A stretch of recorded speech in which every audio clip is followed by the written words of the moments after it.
தமிழ் மக்களுக்கு வணக்கம். இன்றைக்கு மிகப்பெரிய செய்தியாகி இருக்க வேண்டிய விஷயம் என்ன? ஒரு ஃபிளாஷ் நியூஸ் அப்படின்னு மட்டும் போட்டு கடந்து போயிருக்காங்க. அது என்ன அப்படின்னா, இது கடந்த 4 மாதங்களாக காட்டுக்கத்தலா கத்திக்கிட்டு இருக்கேன் நானு. அந்த ஊழல் சம்மந்தப்பட்டது தான் இது.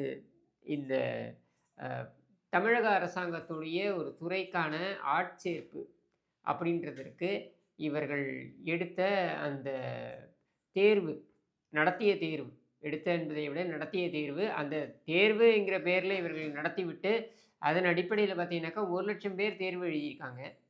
அந்த 1,00,000 பேர் தேர்வு எழுதியதுல, ஒரு 1,200 பேர் இல்ல 1,300 பேரோ, 2,000 பேரோ வந்து தேர்வு செய்யப்பட்டிருக்காங்க. அதாவது எடுத்திருக்காங்க இவங்க.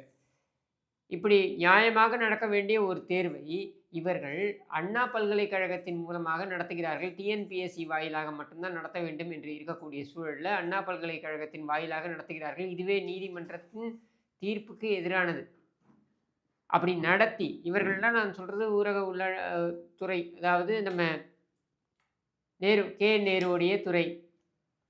இதுல இந்த தேர்வை நடத்தி கிட்டத்தட்ட 1,250 பேர் 2,500 பேரு. அதில 1,250 பேரை வந்து இவங்க வந்து செலக்ட் பண்ணதுல வந்து ஊழல் நடந்திருக்கிறது, அல்லது ஊழல் நடந்திருக்கிறதுக்கான அந்த முகாந்திரங்கள் இருக்கிறது அப்படின்னு அமலாக்கத்துறை என்ஃபோர்ஸ்மென்ட் டைரக்டரேட் வந்து இப்போ தமிழக காவல்துறைக்கு எனக்கு தெரிந்து அக்டோபர்ல அனுப்பினாங்க.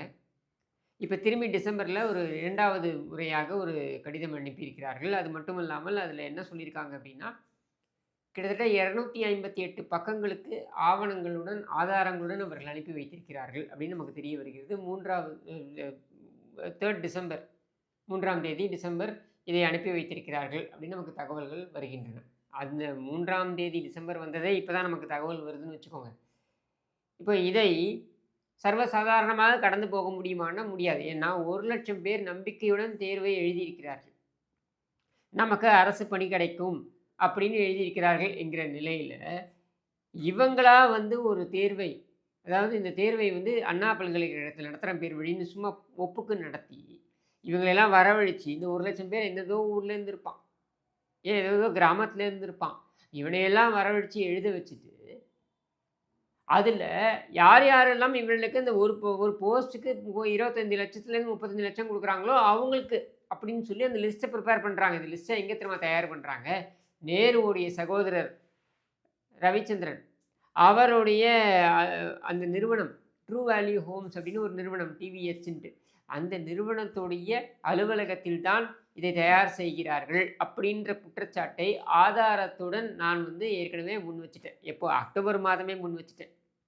நான் என்னென்ன குற்றச்சாட்டுக்களை எல்லாம் அக்டோபர் மாதமே முன் வச்சனோ, அந்த குற்றச்சாட்டுகள் அனைத்தையும் இன்றைக்கு நீங்க பார்த்தீங்கன்னாக்க, இவங்க இடி வந்து கொண்டு வந்து முன்வைக்கிறாங்க. அது மட்டும் இல்ல. அதில கூர்ந்து கவனிச்சீங்கன்னாக்க, இந்த டிவிஎச் என்கிற அந்த ட்ரூ வேல்யூ ஹோம்ஸ் இதில இருக்கக்கூடிய நபர்கள், அந்த கவி பிரசாத் அப்படின்னு ஒருத்தன், அதுக்கப்புறம் மதன்னு ஒருத்தன், அதுக்கப்புறம் ரகுன்னு ஒருத்தன், இது மாரியான நபர்கள். இந்த நபர்கள்லாம் யார் யார் அப்படின்னா, இந்த இந்த நபர்கள் எல்லாரும் இந்த கான்ட்ராக்ட்லலாம் என்ன கிடைக்கும் என்பதற்காகவே சுற்றிக் கொண்டிருக்கக்கூடிய நபர்கள். இவங்க என்ன பண்றாங்கன்னா, இந்த கான்ட்ராக்டர்ஸ் எல்லாம், அதாவது ஒரு கான்ட்ராக்ட் போட போறாங்க, இல்ல ஒரு டெண்டர் விட போறாங்க, வெளியிட போறாங்கன்னு வச்சுப்போம். அந்த டெண்டர் வெளியிடும் பொழுது, அவங்க வந்து உன்னிப்பா பார்த்துடுறாங்க. இந்த டெண்டர்ல இவ்வளவு தொகை, அதாவது 500 கோடியோ, 1000 கோடியோ, 300 கோடியோ ஏதோ ஒரு தொகை. இந்த தொகையில நமக்கு என்ன வரணும் அப்படின்றதற்கு அந்த நிறுவனங்களுக்கு தொடர்பு கொண்டு, அதாவது எந்தெந்த நிறுவனங்கள் எல்லாம் இந்த கான்ட்ராக்டர்ஸாக இருக்கிறார்களோ அவர்களெல்லாம் தொடர்பு கொண்டு, "இது பாருங்க இந்த டெண்டர் விடப்பட போகிறது. இதுக்கு நீங்க முன்னாடியே எங்களுக்கு முன்தொகையாக கொடுத்து விடுங்கள்ன்னு" இவங்க வாங்கிடுறாங்க. அதாவது இந்த டெண்டர் விடப்பட்டு, அதில் எவ்வளவு, இப்போ ஒரு 300 கோடிக்கு திட்டம் என்றால், இதில இவைங்க ஒரு 10%, 15%, 20% எடுத்துக்கிறாங்கன்னு வச்சுக்கோங்க. இந்த 20% தொகை இருக்கு இல்லையா? இது டெண்டர் விடப்படுவதற்கு முன்னரே, டெண்டர் விடப்படப் போகிறோம் என்கிற அறிவிப்பு வரும்பொழுதே, இவர்கள் கான்ட்ராக்டர்ஸை அணுகி வாங்கிடுறாங்க. இதில என்ன பிரச்சனைன்னா, ஏதோ ஒரு கான்ட்ராக்டர்ட்ட வாங்கினா பரவால்ல. 10 கான்ட்ராக்டர்ட்டயும் போயிட்டு, உனக்கு தான் வரப்போகுது டெண்டர்ன்னு சொல்லி 10 பேர்ட்டயும் காச வாங்கிடுறாங்க. இப்படி 10 பேர்கிட்டயும் காச வாங்கிட்டு, யாரோ ஒருத்தனுக்கு தான் அது போகுதுன்ற நிலையில, மற்றவர்கள் வந்து கேட்கும் பொழுது, "இரு இரு அடுத்த டெண்டர்ல பார்த்துக்கலாம்" அப்படின்னு சொல்லி சமாளிப்பது. இதைத்தான் வழக்கமாக கொண்டிருக்கிறார்கள். இந்த ஊழல் வந்து பார்த்தீங்கன்னாக்கா, இப்ப ஈடி சொல்லியிருக்கின்ற அந்த தொகையே பார்த்தீங்கன்னா, கிட்டத்தட்ட மேற்கோள் காண்பித்திருக்கின்ற தொகையே பார்த்தீங்கன்னாக்கா, 1200 கோடி. இதில இன்னொரு ஒரு விஷயமும் சொல்லப்பட்டிருக்கு. அதுதான் கூர்ந்து கவனிக்க வேண்டியது. என்னன்னா, அமைச்சருடைய துறை, அதாவது KN நேரு ஊரக வளர்ச்சித்துறை. அந்த துறையுடைய எல்லா கான்ட்ராக்ட்டுகளும் என்னென்ன டெண்டர் வருகிறதோ, இப்போ உதாரணத்திற்கு மத்திய அரசாங்கத்தின் ஜல் ஜீவன் திட்டம்னு வச்சிருக்காங்க. ஜல் ஜீவன் திட்டம் என்பது என்னன்னா, குடிநீர் வசதியை வீடு வீடாக கொண்டு போய் சேர்ப்பது. இந்த ஜல் ஜீவன் திட்டத்திலயும் பார்த்தீங்கன்னா, இவங்க என்ன செய்றாங்கன்னா, அந்த திட்டம் கொண்டு வர போறாங்க அப்படின்ற அறிவிப்பு சும்மா பேப்பர்ல வர வச்சுட்டு, கான்ட்ராக்டர்களுக்கு கால் பண்ணி, "எனக்கு காசு குடு" அப்படின்னு வாங்குறது. அப்போ வேலைக்கு சேர்க்கிறேன் பேர் வழி என்று ஆயிரக்கணக்கானோரை வந்து சேர்த்து அதில் ஒரு பிளேஸ்மெண்ட்டுக்கும் பார்த்தீங்கன்னாக்கா 25,00,000 35,00,000 என்று பார்க்கும்பொழுது அது எத்தனையோ கோடிகள் போகுது. அதை தவிர்த்து இவருடைய அமைச்சருடைய துறையில் இருக்கக்கூடிய ஒவ்வொரு திட்டத்திற்கும் டெண்டர்கள் விடப்பட போகிறது என்கிற நிலையில அது ஒவ்வொன்னுத்துக்கும் வந்து இவங்க வாங்கியிருக்கின்ற பணம்ன்றது அதுவும் பல ஆயிரக்கணக்கான கோடிகளுக்கு போகிறது. அப்ப இதெல்லாம் வந்து எங்கே செல்கிறது அப்படின்றதையும் பார்த்தீங்கன்னா, இடி சொல்லியிருக்காங்க. என்னன்னா, நெறைய கிலுகிலுப்பான விஷயங்களுக்கும் இவர்கள் பயன்படுத்தி இருக்கிறார்கள் அப்படின்ற தகவலும் வருது. அதில பார்த்தீங்கன்னாக்கா 4, 5 பெண்மணிகள் அவங்களுடைய பேரும் வருது. என்னன்னா, செஸ் ஒலிம்பியாட் உட்பட அப்பொழுது நடந்த நிகழ்ச்சிகளுக்கெல்லாம் திடீரென்று ஒரு நிறுவனத்தை உருவாக்கி, இந்த பெண்கள் பேரில் நிறுவனத்தை உருவாக்கி அல்லது நிறுவனங்களை உருவாக்கி, அந்த டோர்னமெண்ட் முடிந்த உடனே அடுத்த நாளே அந்த அந்த நிறுவனத்தை மூடுகிறார்கள். இது எதற்காக உருவாக்கினார்கள்? எதற்காக மூடுகிறார்கள்? இது யாருக்குமே தெரியல. அப்போ இங்க என்னென்ன திட்டங்கள் அறிவிக்கப்பட்டிருக்கோ, அந்த திட்டத்தில் இருந்தெல்லாம் பணம் செய்ய வேண்டும் என்பதனை ஒரே குறிக்கோளாக வைத்து இவர்கள் செயல்பட்டிருக்கிறார்கள். அவன் பார்த்தீங்கன்னா, அந்த கவிபிரசாத் தர்மன்றவன் பார்த்தீங்கன்னா, இங்க அசோக் நகர்ல நம்ம வீடு பக்கத்துல தான் கட்டுறான். கிட்டத்தட்ட ஒரு 40 கோடி ரூபாய்க்கு வீடு கட்டுறான். இவன் வயசு என்ன? ஒரு 34, 35 வயசு இருக்கும். இல்ல 38 வயசு இருக்கும்னு வச்சுப்போமே. 40 வயசுன்னே வச்சுப்போமே.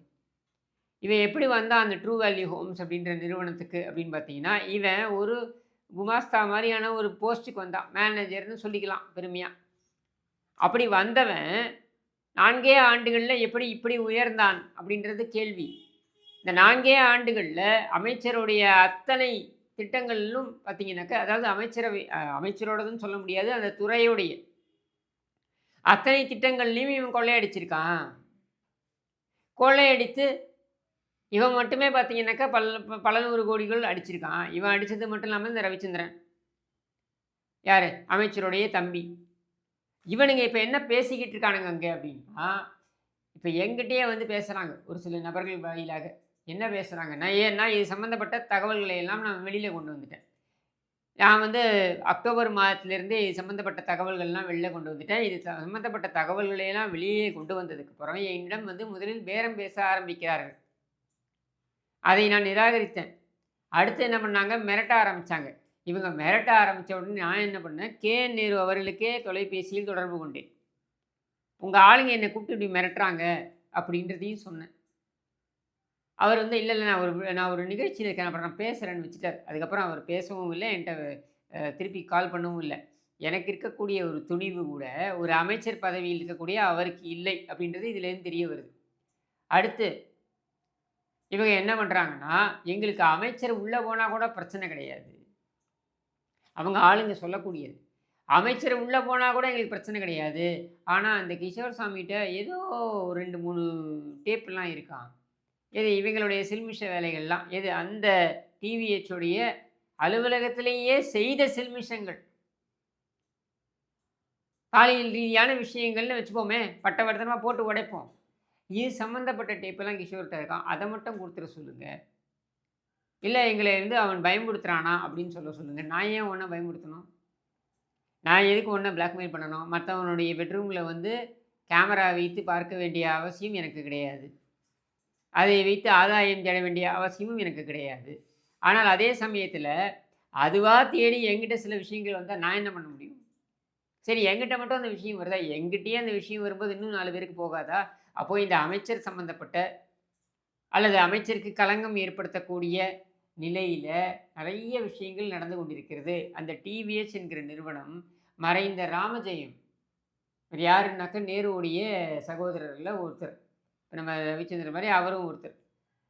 அந்த ராமஜெயத்துடைய பிரெயின் சைல்டு அப்படின்னு சொல்லலாம். டிவிஎஸ் ட்ரூ வேல்யூ ஹோம்ஸ் என்று ஆரம்பிக்கப்பட்ட ஒரு நிறுவனம், ரியல் எஸ்டேட் நிறுவனம் அது, கட்டுமான நிறுவனம் அது. அதை உண்மையிலேயே அந்த மனிதன் மேலே அத்தனை குற்றச்சாட்டுகள் இருக்கலாம். ஆனால் அதெல்லாம் இருந்த பொழுதும் அவர் கோவில் மாதிரி வைத்திருந்தார். ஆனால் இவர்கள் எப்படி அதை மாற்றி வைத்திருக்கிறார்கள் என்றால் நான் வாயில் சொல்ல முடியாது. அப்படியாக ஒரு ஆபாசமான ஒரு இடமாக மாற்றி வைத்திருந்தார்கள் அப்படின்றதான் உண்மை. அப்போது இப்படியெல்லாம் நீங்கள் மாற்றி வைப்பீங்க, நீங்கள் கூத்தடிப்பீங்க. அமைச்சருடைய கேம்ப் ஆஃபீஸ்லேயே உட்காந்துக்கிட்டு அந்த பொறுக்கி பைய ஒருத்தன் மதன் ஒருத்தன் அந்த பொறுக்கி பைய பார்த்தீங்கன்னாக்கா எல்லாரையும் வந்து மிரட்டுவான். இப்படியெல்லாம் நீங்கள் செய்வீங்க. இது அமைச்சருக்கு தெரிந்து நடக்கிறதா தெரியாமல் நடக்கிறதா அப்படின்றதெல்லாம் வேறு விஷயம். அது நம்ம பிரச்சனை கிடையாது, என் பிரச்சனை கிடையாது. துறையில் நன்மை நடந்ததுன்னா அப்போ என்ன, எந்த அதிகாரி நன்மை செய்தார் என்று அமைச்சர் பார்க்க போகிறார். அதற்கான பெருமை அமைச்சரைத்தான் சென்று சேரும் என்றால் இந்த டிபார்ட்மெண்ட்டை வைத்துக்கொண்டு கூத்தடிப்பதற்கு இவருடைய தம்பியும் இவருடைய தம்பியுடைய கும்பலும் வந்து இங்கே அதை பயன்படுத்துவார்கள், முறைகேடாக பயன்படுத்துவார்கள். இன்னும் சொல்ல வேண்டும் என்றால் செக்ஷுவல் அபியூஸ் என்று சொல்லலாம். அதாவது பாலியல் ரீதியாக அத்துமீறல் என்ற அளவிற்கும் அவர்கள் செல்வார்கள் என்றால் இதற்கு அமைச்சர் தான் பொறுப்பு. அமைச்சர் தான் இதற்கு பொறுப்பேற்க வேண்டும். நீங்கள் தான் அதற்கு பதில் சொல்ல வேண்டும். சொல்ல முடியல அப்படின்னா உங்களுடைய அல்லக்கை முண்டங்கள் எல்லாம் எங்களை போன்றவர்களே, அதாவது இந்த விஷயத்தை வெளியே கொண்டு வரக்கூடிய எங்களை போன்றவர்களே வந்து மிரட்டுவது, எகத்தாளம் செய்வது, இப்படியெல்லாம் இவர்கள் செய்து வருகிறார்கள். நான் திரும்பவும் சொல்கிறேன், அவர்கள் பேசிக்கொள்வது என்ன தெரியுமா, நேருவே உள்ளே போனாலும் எங்களுக்கு பிரச்சனை கிடையாது, அதை பற்றி நாங்கள் கவலைப்படல. ஆனால் இந்த கசமுசா மேட்டர் இருக்கு இல்லையா, இந்த கில்மா மேட்டர், இது மட்டும் வெளில வந்துடக்கூடாது அப்படின்னு சொல்லிட்டு, அது வெளியில் வரணும்னு தலையில் எழுதினா நான் என்ன பண்ண முடியும்? நான் வச்சு ஒன்று பிளாக்மெயில் பண்ணலை, ஆனால் எங்கிருந்தால் வெளில வருது, நான் என்ன பண்ண முடியும்? அதுதான் நடக்கப் போகிறது அப்படின்றத இதில் கூடுதலாக சொல்லிக்கிறேன். ஏன்னா நம்ம ஊர் இருக்கு இல்லையா, இவங்க கவலைப்பட மாட்டாங்க. ஏண்டா 1,00,000 பேர் எழுதுகிறான் தேர்வு, எவ்வளவு கனவுகளுடன் நான் வந்து எழுதியிருப்பான் அந்த தேர்வை. அதில் நீ மட்டும் 25 லட்சம் 35 லட்சம் வாங்கிக்கிட்டு ஒரு சிலருக்கு மட்டும், அதாவது 2000 பேருன்ற தேர்வை நீயே செய்கிற, 1200 2000 பேருன்றதை நீயே செய்கிற, நீயே செஞ்சுட்டு அவங்கள்ட்ட காசை வாங்கிட்டு அந்த லிஸ்ட்டை போடுற அப்படின்னா அப்போ எழுதினவன்லாம் அந்த முட்டா பயலா? இதை இந்த சமூகம் சிந்திக்காது.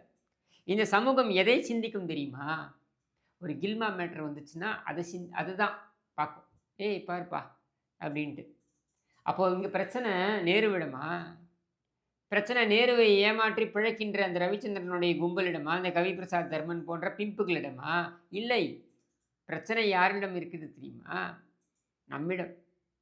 ஏன்னா நம்மளுடைய பார்வை எங்கே செல்ல வேண்டும்? ஒரு அமைச்சர் என்கிற பதவியை கொடுத்து உன்னை அழகு பார்த்தால் நீ வந்து எங்களை வைத்து, எங்களுடைய உணர்வுகளை வைத்து இப்படியெல்லாம் விளையாடுவியா? எங்களை இப்படியெல்லாம் கூட ஏமாத்துவியா?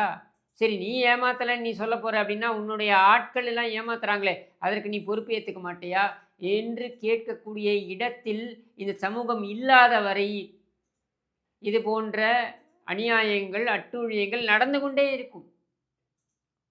இப்போ அமலாக்கத்துறை கேள்வி கேட்குறது என்னென்னா 66(2) அப்படின்னு அவங்களுடைய பிஎம்எல்ஏ அப்படின்னு இந்த பொதுமக்களுடைய பணத்தை கையாடல் அப்படின்ற அந்த சட்டம் இருக்கு இல்லையா, அதன் கீழே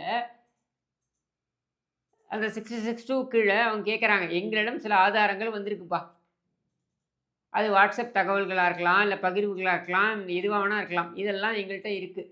இப்போ இந்த ஆதாரங்களின் அடிப்படையில் நாங்கள் நடவடிக்கை எடுக்க வேண்டும் என்றால் நீங்கள் முதலில் வழக்கு பதிவு செய்ய வேண்டும். ஏன்னா எஃப்ஐஆர், அதாவது முதல் தகவல் அறிக்கை என்பதனை நீ பதிவு செய்தால்தான் எங்களால் வந்து நுழைய முடியும். ப்ரெடிகேட் அஃபென்ஸ் அப்படின்னு எங்களால் நுழைய முடியும். அப்போது நீ பதிவு செய்யாமல் தாமதப்படுத்துவது ஏன்? முதல் தகவல் அறிக்கை என்பது என்ன? இப்போ ஒருத்தர் குற்றம் செயலை செய்திருக்கிறார் அப்படின்னு சொல்லிட்டு ஒரு மத்திய அரசு சார்ந்த ஒரு துறையுடைய ஒரு அதிகாரியாக என்னிடம் தகவல் வருதுன்னா என்னுடைய வேலை என்ன தெரியுமா, என்னுடைய கடமை என்ன தெரியுமா? அந்த சார்ந்த மாநிலம், அது சார்ந்த துறை, அவங்க கிட்ட போய் இந்த ஆதாரத்தை குடுத்து, "இது பாருங்க, நான் இந்த ரெய்டுக்கு போனேன். இந்த ரெய்டுக்கு போகும்பொழுது இந்த ஆதாரங்கள் எனக்கு கிடைச்சிருக்கு. இந்த ஆதாரங்கள் நான் ரெய்டுக்கு போன அ அ விவகாரம் தவிர்த்து வேறு ஒரு விவகாரம் சார்ந்தது." அப்படின்னும் பொழுது, நீங்க இதை விசாரிங்க. விசாரிக்கணும்னா முதல் தகவல் அறிக்கையை பதிவு செய்ய வேண்டும். எஃப்ஐஆரை பதிவு செய்ய வேண்டும். இந்த எஃப்ஐஆரை பதிவு செய்யாமல் தாமதிப்பதுன்றது அயோக்கியத்தனம் இல்லையா? இதே வழிமுறையை பின்பற்றி அதிமுகவுடைய முன்னாள் அமைச்சர்கள் மீது எஃப்ஐஆர் பதிவு செய்ய வேண்டும் என்று அமலாக்கத்துறை கடிதம் எழுதிய பொழுது, துரிதமாக அவர்கள் அந்த எஃப்ஐஆரை பதிவு செய்கிறார்கள். அப்போ இது ஏன் இன்றைக்கு திமுக அமைச்சர்கள் மீது செய்ய மறுக்கிறது தமிழக காவல்துறை? காவல்துறையை பொறுத்தவரைக்கும் அவர்களுக்கு ஒரு தகவல் வந்தால், தகவலின் அடிப்படையில முதல் தகவல் அறிக்கை, அதாவது ஒரு ஆதாரங்கள் அடிப்படையில ஒரு குற்றச்சாட்டு வரும்பொழுது, முதல் தகவல் அறிக்கை என்று பதிவு செய்ய வேண்டியது அவர்களுடைய கடமை. அப்ப அந்த கடமையிலிருந்து ஏன் தவறுகிறார்கள்? இதை இப்பொழுது நீதிமன்றம் கேட்கப் போகிறது. இந்த கேள்விகளுக்கெல்லாம் பதில் வரப்போகிறது. இதில பார்த்தீங்கன்னாக்க நீதிமன்றத்தில அவங்க போய் சொல்றாங்க. என்ன தெரியுமா சொல்றாங்க? அரசாங்க தரப்பிலிருந்து, நாங்கள் எப்பொழுது முதல் தகவல் அறிக்கையை பதிவு செய்ய வேண்டும் என்று அமலாக்கத்துறை முடிவு செய்ய முடியாது. அமலாக்கத்துறை மேற்கு வங்கத்தில் சென்று விசாரிக்கட்டும். உத்தரப்பிரதேசத்தில் சென்று விசாரிக்கட்டும். குஜராத்தில் சென்று விசாரிக்கட்டும். நாங்க அங்கெல்லாம் விசாரிச்சுக்கிறோம்ப்பா. உனக்கு அனுப்பின தகவலுக்கு நீ என்ன நடவடிக்கை எடுத்த? அத சொல்லுன்னா, இத வந்து உருட்டிக்கிட்டு இருக்காங்க. அப்ப எத்தன நாளைக்கு உருட்ட முடியும்? இப்போ இந்த 258 பக்க ஆதாரங்களுடனான அந்த கடிதம் என்பதனை மீண்டும் அமலாக்கத்துறை நீதிமன்றத்துக்கு கொண்டு செல்லும். கொண்டு செல்லும் பொழுது இவர்கள் கண்டிப்பாக எஃப்ஐஆர் பதிவு செய்தே ஆக வேண்டும். எஃப்ஐஆர் பதிவு செய்தால் இடி உள்ளே வரும். இடி உள்ளே வரும் என்றால் கைது நடவடிக்கை தவிர்க்க முடியாத ஒன்று. நேருவை சிக்க வைக்க வேண்டும் என்று திட்டமிட்டது மத்திய அரசாங்கமோ, அதிமுகவோ கிடையாது. நேருவை சிக்க வைக்க வேண்டும். அவர் சிக்கினாலும் பரவாயில்லை என்று பகிரங்கமாக பேசி வருவது யார் என்றால், நேருவின் தம்பி ரவிச்சந்திரன். அவருடைய அந்த அல்லக்கைகளாக இருக்கக்கூடிய அங்கே பிம்புகள், இந்த கவிபிரசாத் தர்மன் போன்ற பிம்புகள். அப்போ நேரு பிரச்சனை என்று பார்க்க வேண்டியது அவரது சுற்றத்தில் இருப்பவர்களைத்தான் பார்ப்பாரா என்பதனை காலம்தான் நமக்கு எடுத்து உரைக்கும். ஆனால் ஒரு விஷயம் மட்டும் திண்ணம் என்னன்னா, நேரு நடவடிக்கைகளிலிருந்து தப்பிக்க முடியாது என்று கூறி விடைபெறுகிறேன். நன்றி, வணக்கம்.